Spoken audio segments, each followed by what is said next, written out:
Hello and welcome to the Edupedia world. Well, in this tutorial, we are going to study about MAP Part 4.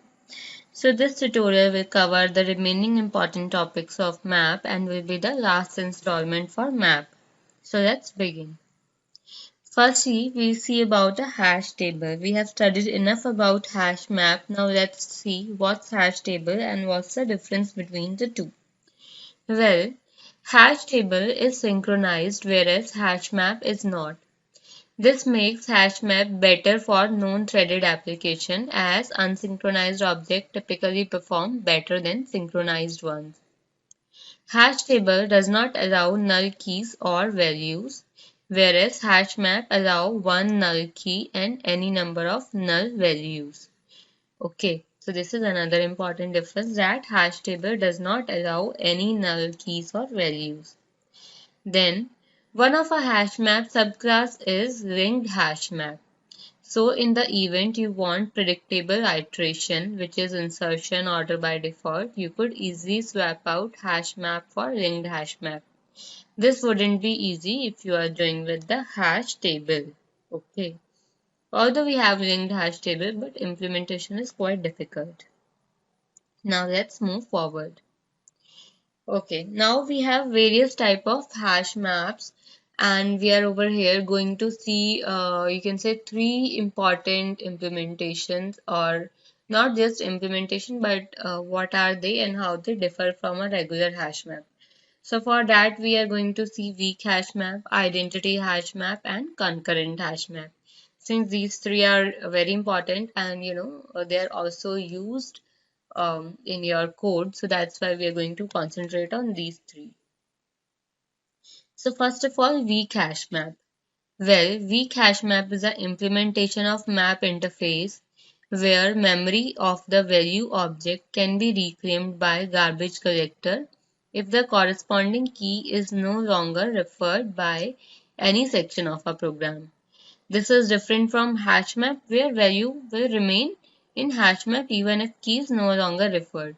So that means it actually makes your hash map kind of available for garbage collection. So it make those key value pair available for garbage collection for which the keys are actually not getting referred by any other object. Okay, so we need to explicitly call remove method in hash map to remove the value so that it can be ready to be proclaimed. Whereas, in weak hash map, you do not have to explicitly call the remove method. It will automatically identifies those values which are, available or ready for garbage collections. So that is about a weak hash map. Now let's move forward and see how it is done.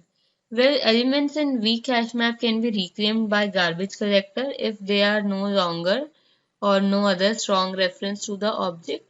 This makes them useful for cache and lookup storage. So you can see your storage is much better in case of weak hash map. Weak references are not restricted by these hash table. You can use weak references for single object. They are useful to save resources. You can keep the reference to something but allow it to be collected when nothing else references it. By the way, a strong reference is normal Java reference.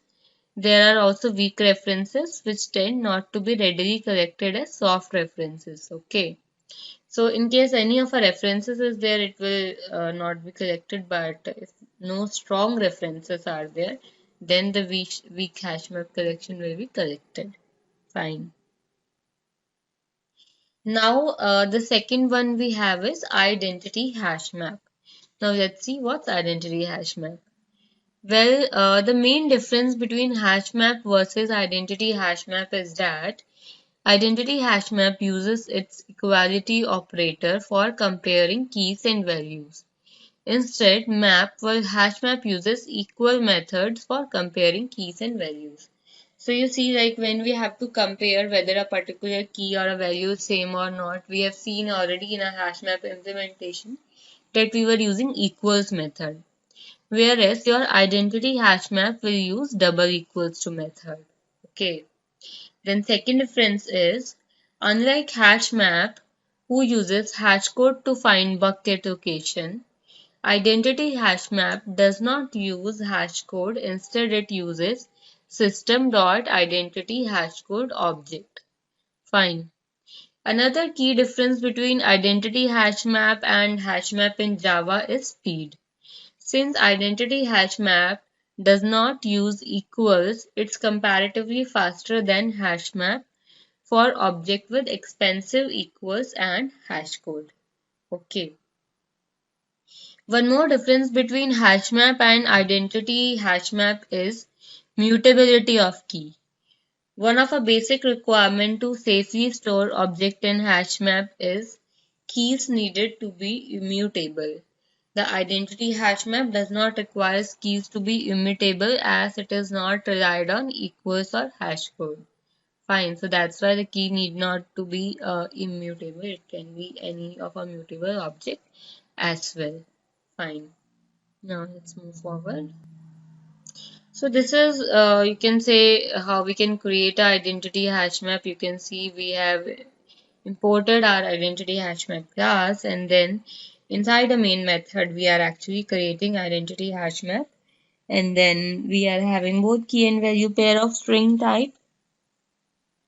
Then we can put like anything inside it, like Sony Bravia, then map dot put, then we can do new string Sony and then mobile.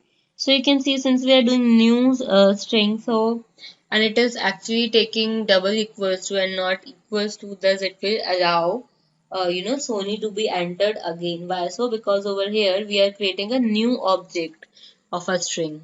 So that's the advantage of identity hash map. Since double equals true, actually check for the references while comparing.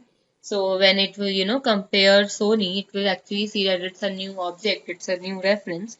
So therefore, it will allow it to be stored. So you can see now we have to print like size of identity hash map, and it is printing the whole hash map. And then again, it's putting one more object with the key Sony. Okay. Then again it's printing the size in the hash map. So you can see in the first one, it actually is having a size as 2 and printed both Sony object, which is Bravia and mobile. Why so? Because the second one is actually a new object. But when we try to add the third one, it's actually checking double equals to, and it found that it's a string literal which is already present, and thus it actually tried to does not add but override the string literal which was having a value as Bravia with the video game. So since again the size will remain 2 but the value will be replaced by Bravia as video game. So this is how identity hash map works. Okay, now let's move forward to concurrent hash map. Well, concurrent hash map is thread safe, that is, the code can be accessed by single thread at a time, while hash map is not thread safe.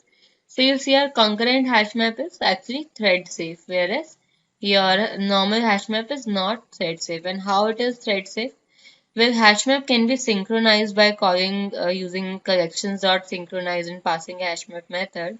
So this will give us a thread safe hashmap. By using this method, we get a hashmap object which is equivalent to hash table object. So every modification performed in map is logged on map object. But concurrent hashmap is a bit different. So you can see this is the implementation of concurrent hashmap. So you see we are having a class which is hashmap synchronization class. Inside a main method, we have created a normal hashmap. And then we are putting the element with the key 1, 2, 3 like alive is awesome is some values that we have placed. After that, we are creating a synchronized map. So this line you can see over here, we are actually creating a synchronized map. And then we are passing collections.synchronize map and we are passing that same map. So this will actually make your map synchronized. Thus it will make your map as thread safe and thus it will act similar to the hash table. But then this is actually not a concurrent hash map. Concurrent hash map is something different. So in concurrent hash map, what happens? The thread safety is taken care. But how it is taken care? It is taken care by subdividing the hash map into various parts. Let's say your hash map is having 16 elements, then 16 element might be subdivided into 4 element each, where we have, four different kind of locks. So, like each part of hash map with the four element is locked differently. So in a multi-threaded environment, each thread can work on a one part of hash map which is having four element each. So it can be like first thread is working on first four elements and second thread is working on second four elements which is 4 to 8 and so and so. So simultaneously, multiple thread can work on same hash map, so they don't need to wait to get the lock. If your second thread is aware that it need to modify the fifth element, then it will acquire a lock of the second part which contain element from 4 to 8 and it will modify it. So in that case, your all the threads can concurrently work in case of concurrent hash map by acquiring a lock on different part of hash map, and that is done internally by subdivisions. So it says synchronized, like concurrent hash map synchronizes or lock on a certain portion of map to optimize the performance of concurrent hash map.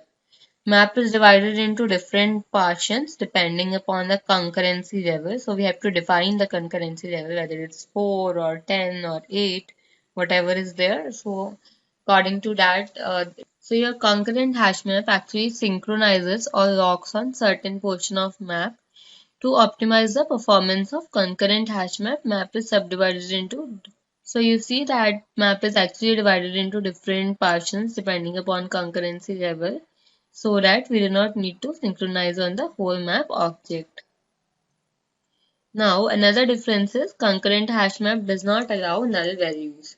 So the key cannot be null in concurrent hash map also. While the hash map there can be one null key and multiple null values. Okay. In multi-threaded environment, hash map is usually faster than concurrent hash map. Okay. Okay, guys, this was about the concurrent hash map, weak hash map, and identity hash map as well as hash table.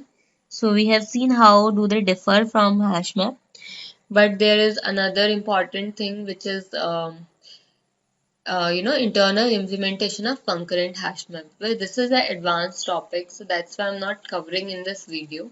But if you are eager to learn that, then it's easily available in Java Hungry website, where you can actually go and search for the implementation of concurrent hash map. Why I'm stressing on this question is because these days it's one of a popular interview questions asked, and if you are experienced developer, then you are expected to know the answer of this. Okay. So, okay guys, this is about the map collection, and the remaining one is queue that will start from the next video. So, okay guys, thank you very much for attending this tutorial. Stay tuned in.